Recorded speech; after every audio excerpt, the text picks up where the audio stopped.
Narayanam namaskritya naram chaiva narottamam devim saraswatim vyasam tato jayamudiriye nashtaprayeshu bhadreshu nityam bhagavata sevaya bhagavati uttam shloke bhaktir bhavati naistiki.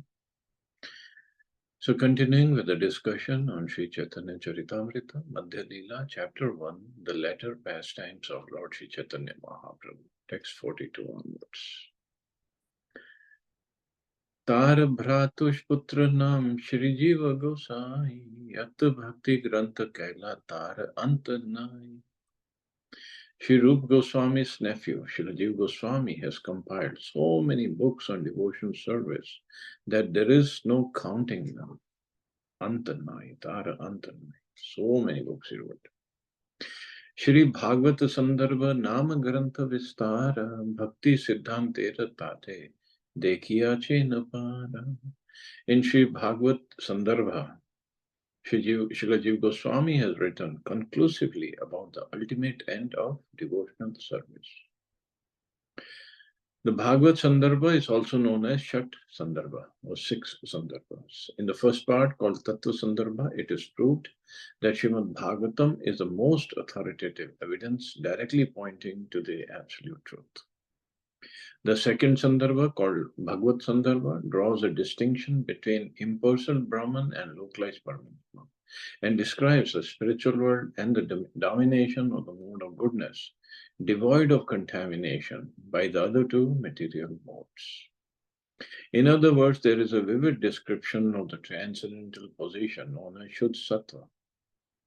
Material goodness is apt to be contaminated by the other two material qualities, ignorance and passion. But when one is situated in the Shuddha Sattva position, there is no chance for such contamination. So material goodness is also apt to be contaminated. So in this material world, three modes of nature, they always kind of fight with each other to take over. But when one is situated in Shuddha Sattva or Vasudev Sattva or transcendental goodness, there is no chance for such contamination. It is a spiritual platform of pure goodness. The potency of the Supreme Lord and the living entity is also described, and there is a description of the inconceivable energies and varieties of energies of the Lord.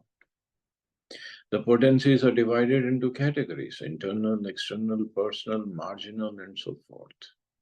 There are also discussions of the eternality of deity worship, the omnipotence of the deity, his all-pervasiveness, his giving shelter to everyone, his subtle and gross potencies, his personal manifestations, his expressions of form, quality, and pastimes, his transcendental position, and his complete form.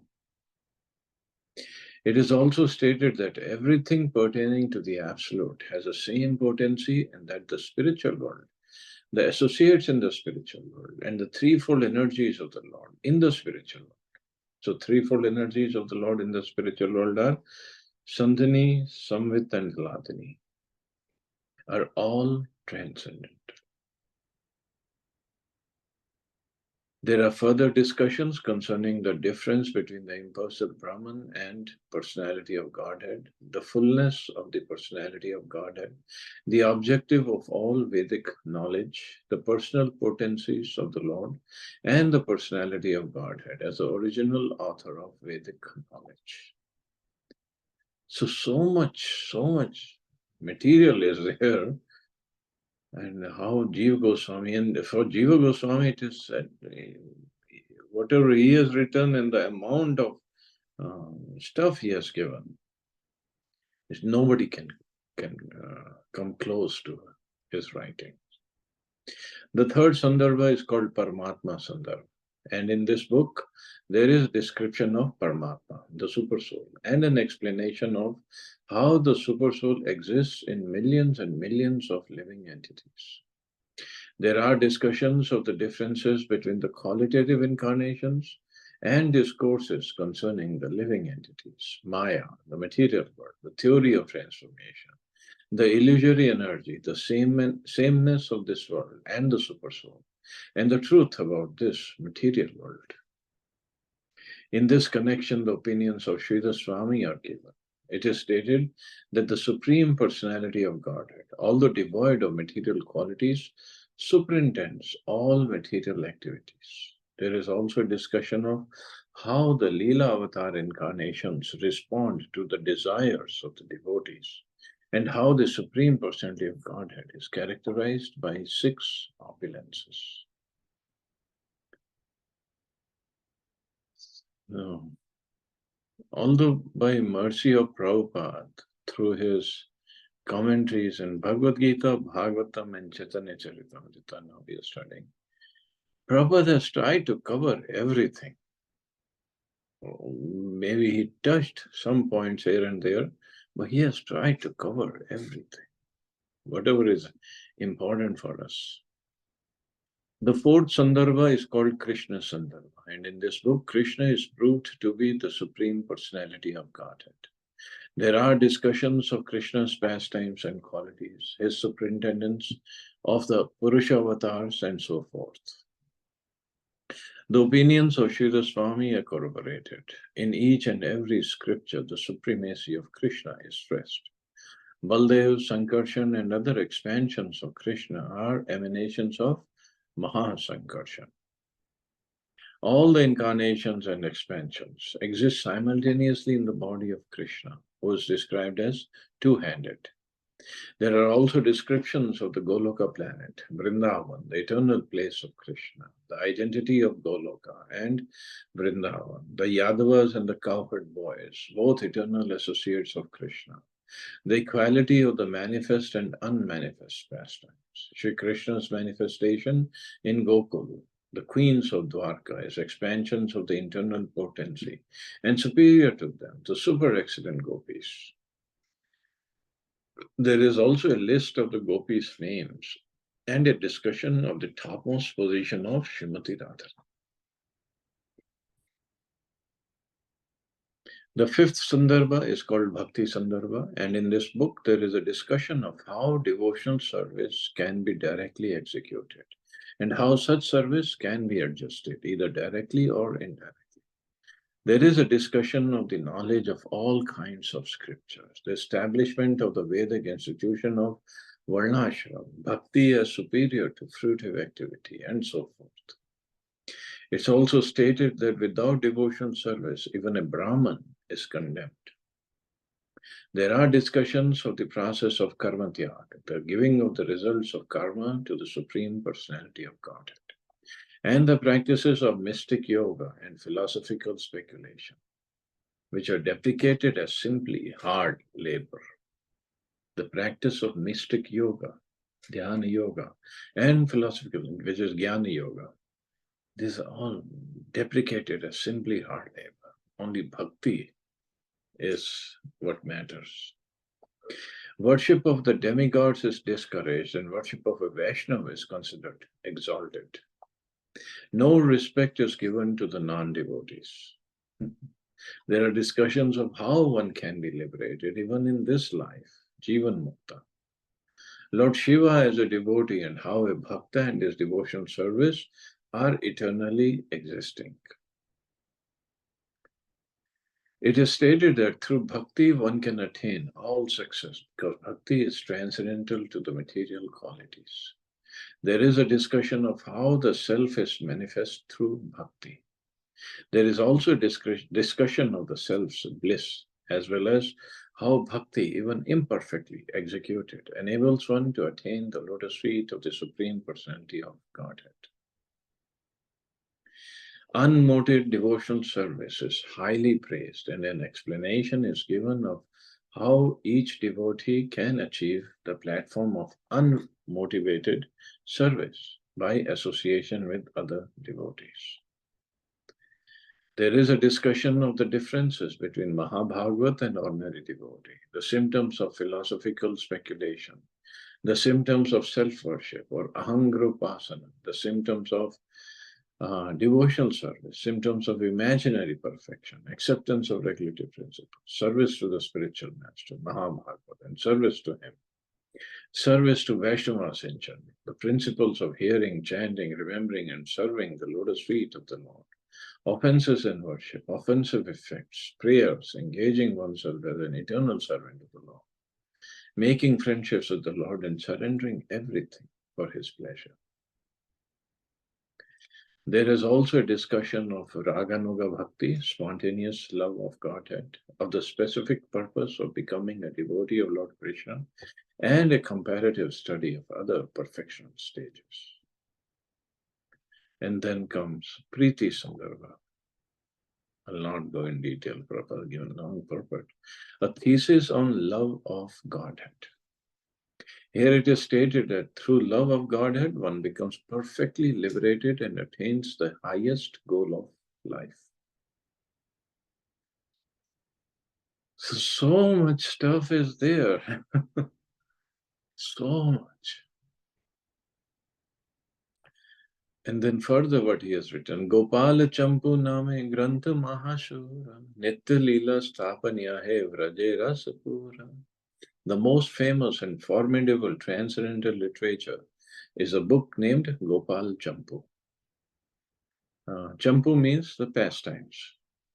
In this book, the eternal pastimes of the Lord are established, and the transcendental mellows enjoyed in Vrindavan are completely described.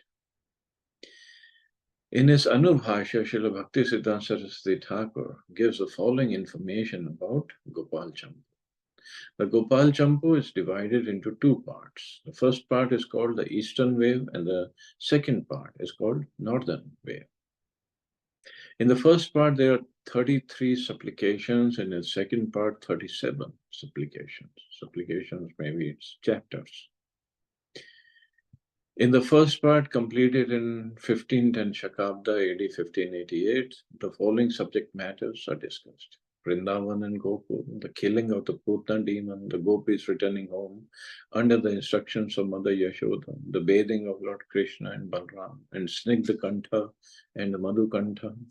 So Snigdhakantha and Madhukantha are two singers, and they sing very, very sweetly, very nicely. That's why Snigdhakantha is very soft and very pleasing throat, and Madhukantha, very sweet throat. The dream of Mother Yashoda, the Janmashtami ceremony, the meeting between Nanda Maharaj and Vasudeva, and the killing of Putna demon, the pastimes of awakening from the bed, the deliverance of the demon Shaktasur, and the name-giving ceremony, and so on. So many chapters are there. All these chapters are there in Bhagavatam, but Srila Jiva Goswami has given some extra material in there based on his realizations and written very, very sweetly. Text 45. Ei mata nana grantha kariya prakasha goshti sahite kaila vrindavanivaša. The Srila Rup Goswami, Sanatan Goswami, and their nephew Srila Jiva Goswami, as well as practically all of their family members, lived in Vrindavan and published important books on devotional service. Prathama Vatsare Advaitadi Bhaktagan Prabhu Re Dekhite Kaila Niladri Kaman. The first year after Sri Chaitanya Mahaprabhu accepted the renounced order of life, all the devotees, headed by Sri Advaita Prabhu, went to see the Lord at Jagannath Puri. But before that, after Chaitanya Mahaprabhu took sannyas in Katwa. So after taking sannyas, even before he took sannyas, we know there are three devotees with him: Nityananda Prabhu, Chandrasekhar Acharya, and Mukundatta. And Mahaprabhu was already in ecstasy, and he asked Mukundatta to start singing the kirtan. He sang, and Mahaprabhu started to dance, and he danced in so much of ecstasy, and danced, and he asked his guru also, Keshav Bharti, to dance with him. They both started to dance. Long time they kept on dancing, and Mahaprabhu was very very jubilant that Keshav Bharati, although he had taken sannyas in Shankar Sampradaya, but he was dancing at the holy names of the, at the chanting of holy names of the Lord. Even Keshav Bharati, after he gave sannyas to Chaitanya Mahaprabhu, he said, I don't want to live here, I want to go with you. So much of ecstasy is there, so much of love of Krishna is there that you're distributing. I want to take that. I want to be with you. So after taking sannyas in Katwa,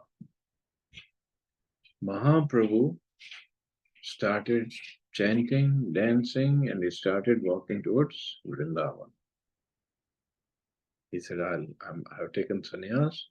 Either I'll be in the forest, I'll be in the forest of Vrindavan, I cannot return home. And he was in complete ecstasy.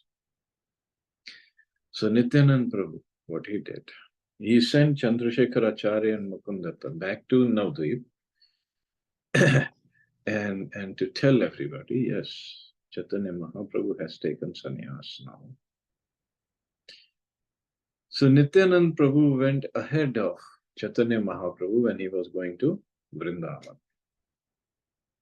On the way, Mahaprabhu was passing so many people and he was inducing everybody to chant the holy names of Krishna. And some were chanting, some were not. Walking, dancing like this, he was going by and then he saw few little boys. And he asked them, is this Vrindavan? Oh no, he asked them, which way to Vrindavan? Or which way to Yamuna? And those boys saw Mahaprabhu chanting and they also chanted. So Mahaprabhu was very attracted to them because they were chanting holy names of Krishna. So yeah, which way to Yamuna? And the boys, actually they were sent by Nityanand Prabhu. And he knew Chaitanya Mahaprabhu is going to ask which way to Yamuna. And he told them, you point towards the direction of Ganga. And the boys did that. And Chaitanya Mahaprabhu, he was in complete ecstasy. And he was chanting and dancing and he came to Ganga. And he thought it was Yamuna. And he jumped in Ganga, in Yamuna, so-called Yamuna. Well, actually, they were not wrong. The boys were not wrong because Ganga and Yamuna, they meet in Prayagraj. And after Sangam, they just flow as Ganga. But Yamuna ji is there. And it is said that the western, let me remember it correctly. I think the western part of Ganga that flows after Prayagraj, that is Yamuna, and the eastern part is Ganga. So Mahaprabhu just jumped and he was bathing in Yamuna. And then he saw Advaita Acharya coming on a boat. And he said, Advaita, how come you're here in Vrindavan? I'm glad you came to Vrindavan. Advaita Acharya said, my dear Lord, you're not in Vrindavan, you are in Navadvip. And this is not Yamuna, this is Ganga. And then Mahaprabhu came to his external consciousness. And then he thought, oh, Nitai, he cheated me. He cheated me. So Advaita Acharya said, so whatever, now your clothes are all wet. So I brought some dry clothes, so put them on and get on this boat. And let's go to Shantipur because all the devotees are there waiting for you. Shachi Mata is also there waiting for you. And Nityanand Prabhu also, either he came or he directly went to Shantipur. I don't remember.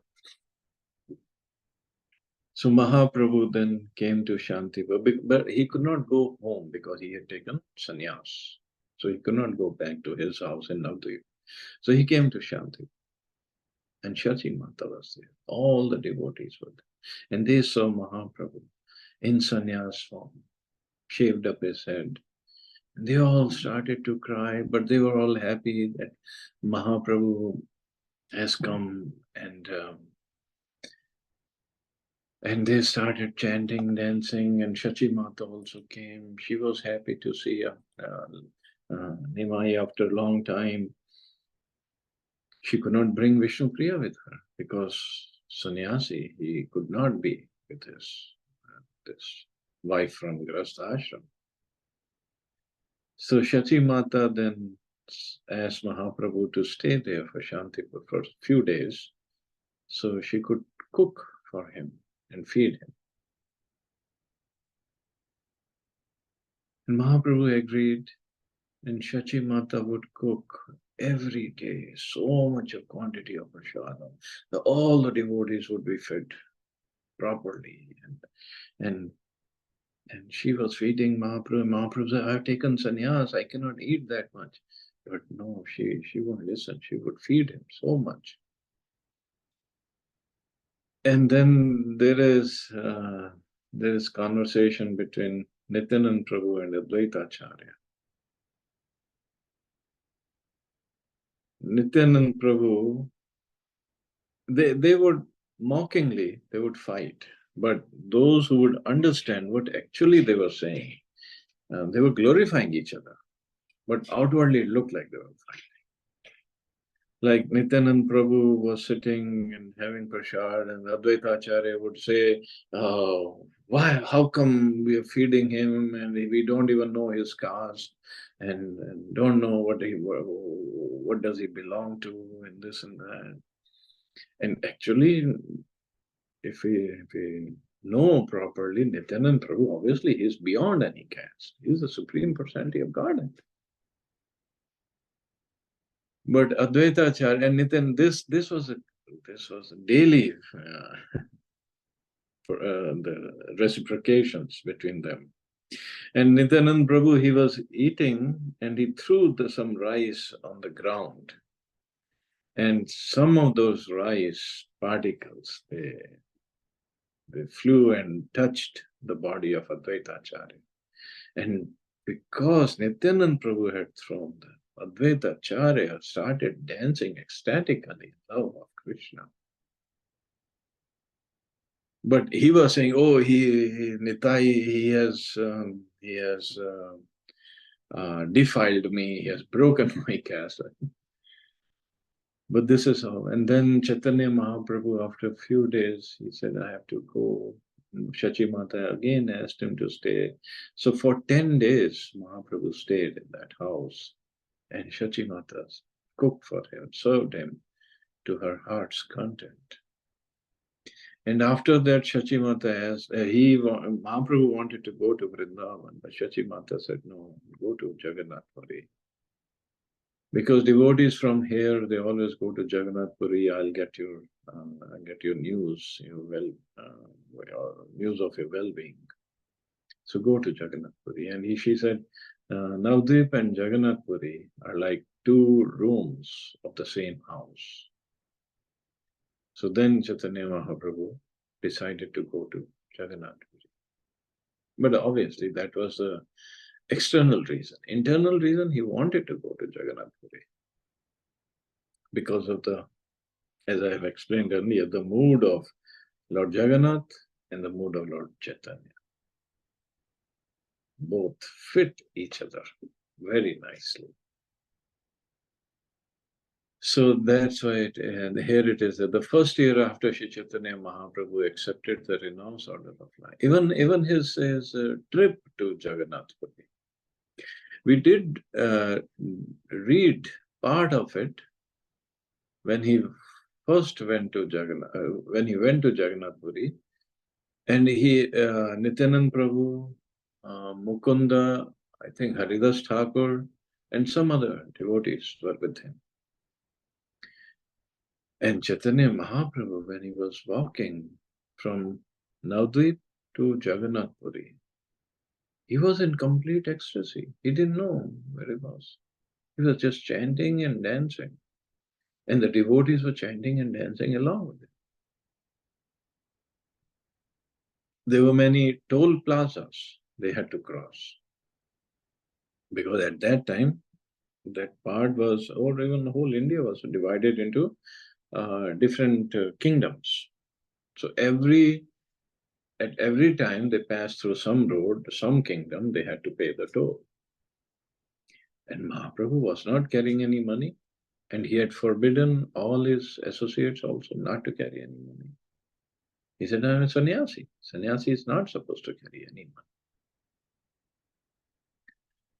So, but all the toll authorities, when they see Chaitanya Mahaprabhu, when they would see Chaitanya Mahaprabhu dancing and chanting in ecstasy, his beauty and his being a sannyasi, they would just let him go for free. And along with him, all his associates also would go for free. And in return, Mahaprabhu would just give them Harinam and Krishna Prem.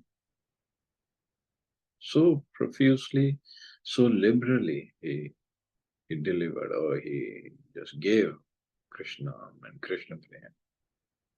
And when they came to outskirts of Jagannath Puri, so this river, Mahaprabhu said, let me go take bath in that river. So he went and Mahaprabhu gave his danda to Lord Nityananda to carry it, to safeguard it.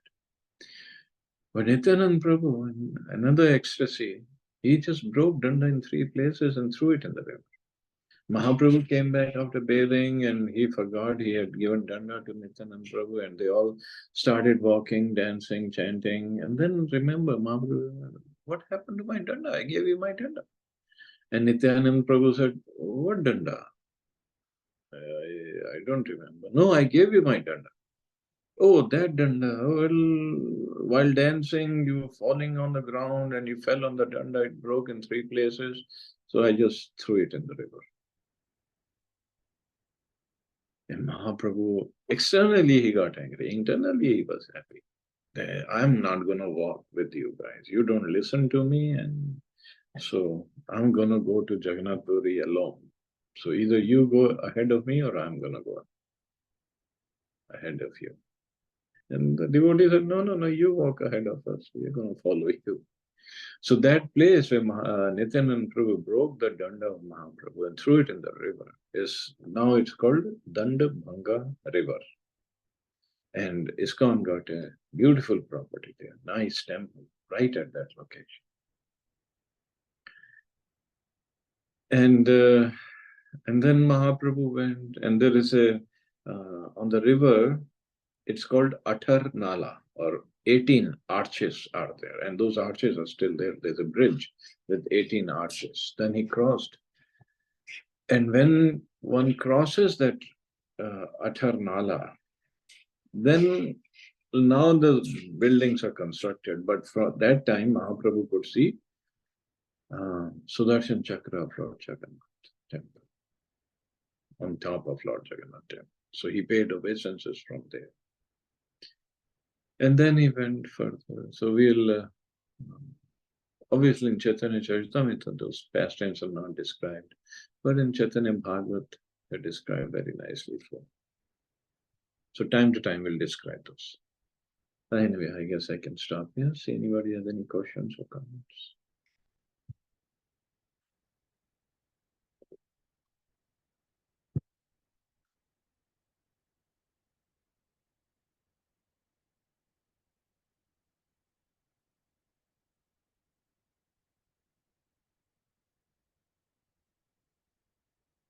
Okay, you all have a safe and wonderful day. Hare Krishna. Jai Shri Prabhupada. Krishna Jai